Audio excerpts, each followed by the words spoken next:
For joining us today on Coffee With. We're back at Highway 61, and I have more than just a special guest with me today. I have Mayfield Brown, who is a Rhodes Scholar and is going to be studying at Oxford in the fall of 2014. So welcome. Thanks. I appreciate being on here. Well, I've never interviewed a Rhodes Scholar before. Oh, it's nothing and special. Let me tell you, this is like a big moment for Mayfield. Oh, nice. Because, I'm thinking one day you're going to be the president or something. And I'm going to pull this out, and I'm going to get your people somehow, and I'm going to say, hey, can I interview you now? Now that you're president. Of course I would do it, but I doubt I'm going to ever be the president. But that's awesome. Don't say that. We have, Rhodes Scholars end up being very definitely. public figures. Right, for sure. So tell me, you're from Vicksburg. Tell me your story.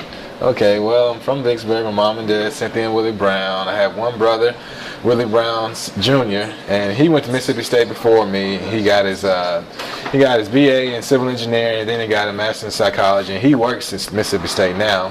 And so he kind of encouraged me to go to Mississippi State, and just throughout my childhood, my parents very much encouraged me to read and to go after my dreams. Those cliche sayings like, reach for the moon, at least you'll be among the stars. Those are the types of things I heard growing up, and I believed them, and I always loved reading. And so I went to college, Mississippi State, and I got a double major in English and philosophy. And I was doing really well with my grades, and I'd done research at different universities over the summer, and they said, you're a really good student, you've done a lot of good things, we're really interested in you applying for the Rhodes Scholarship. You should look into it. And that was like the end of my sophomore year, and I did a little more research, started a few clubs, a couple things here and there, and before you know it, I was sitting in the interview room, and they called my name afterwards and said I was one of the Rhodes Scholar elects. So, oh my gosh. So yeah. Did you jump up and down or anything? No, I really wanted to, but this is the thing. So there were 14 finalists in my district. I was in the St. Louis district, District 12, and they only chose 2 of 14. And so I was wanting to celebrate, but there were 12 other people in the room that had not won. And so I put my head down, and I was like, oh my goodness. And then I just tried to keep my calm until I was in a room where I wouldn't feel ashamed to feel like I was being a jerk for celebrating. Yeah. So I waited a little, but I did jump up and down later, I promise you. Well, that was kind of you to do that. Well, they were all great people. I was honored to be in the same, just to get become a finalist. I bet. Much more win. So you are a product of the public school system here. Yeah, I went to Vicksburg High School, then went to Beaumar, then Dana Road, and junior high school, Vicksburg, all Vicksburg. Yeah, so just to show that you can be in the public school system and still excel. Oh, right. No, totally. It's really more what you make of it than yeah, for sure. That's the way I see it, at least. So what are you doing right now? So I'm a senior at Mississippi State, and I'm an English and philosophy double major. And I guess the most interesting thing I'm doing up there as far as my research is I'm writing my senior thesis. And it's on Invisible Man by Ralph Ellison. And I'm understanding African American literature in light of Cold War politics, and how there were only certain types of things you could say in books that would be well received by the literary worldview at that time. So that's kind of what I'm looking at. Well, so when you went to Mississippi State and you decided on this double major, what were you thinking would be the end result? What were you thinking, well, I'm going to get these degrees so I can do... Right. So I knew I wanted to get my BA in Mississippi State, and then I wanted to go and get my PhD in literature, because the goal still is to be a literature professor. And so that was the goal, and I added the philosophy major because my professors were saying, well, a good way to stick out, is to get a second major to show that you're doing interdisciplinary work. So I got the philosophy double major my second semester. And, I got involved in the philosophy and religion club, and I started the Streetcar named after Tennessee Williams, a great Mississippi writer.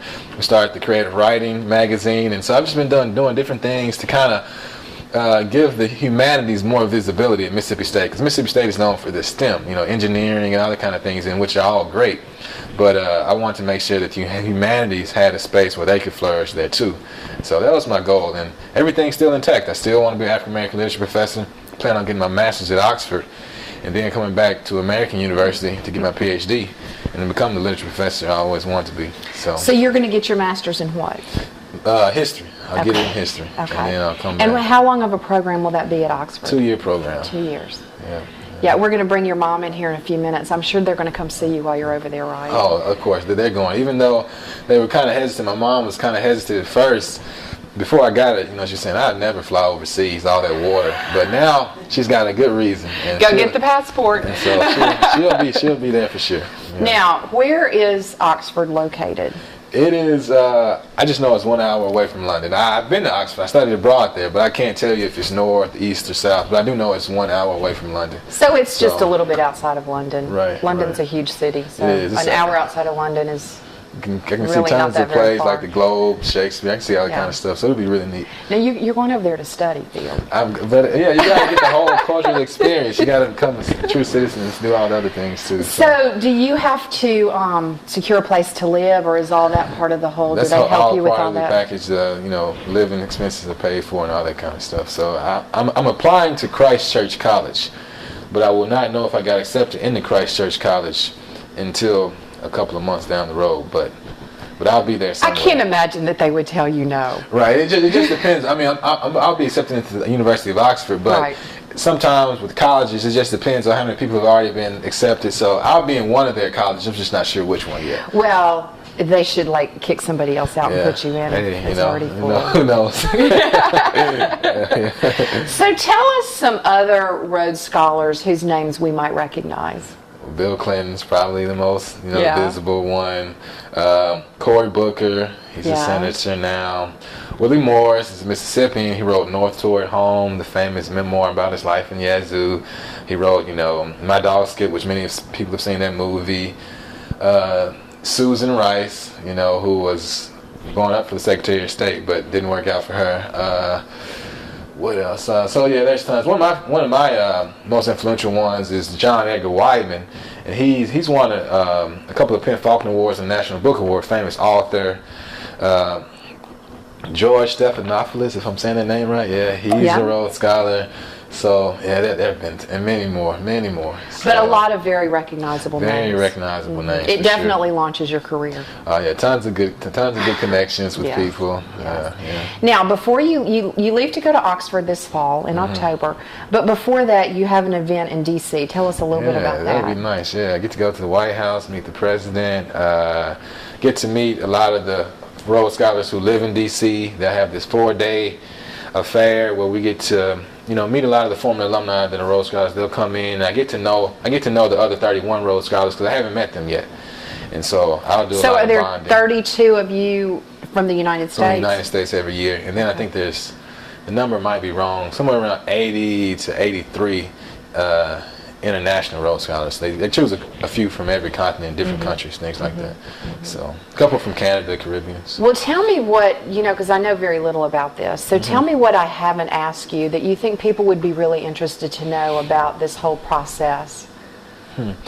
Well, I think that the Rhodes Scholarship, regardless if you get it, because the likelihood is really slim. I think that it's a very good thing to apply for because you have to think about everything you've done in your life and what makes you a unique person to the world and America and the world in general.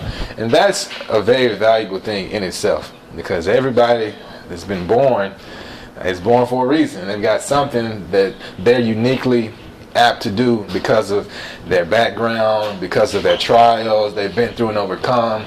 And so that's what Rhodes Scholarship does. I never assess my life from birth to now in that way before. So even before I got it, I was like, this is a really neat thing to just do because you think about all the achievements I had done and how it all had a similar thing related to my love for literature and my love for people and my love for African Americans and wanting to see more visibility of them in the American literary canon.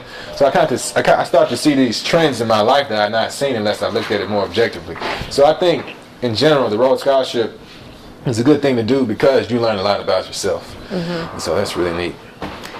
Well, we are so proud to have you from Vicksburg, and you certainly are a very articulate young man. I appreciate it. Very impressive. And I don't even feel like I need to wish you well because you're already on your way. Yes, I appreciate it. No, I would like to bring your mom in She's reluctantly joining us.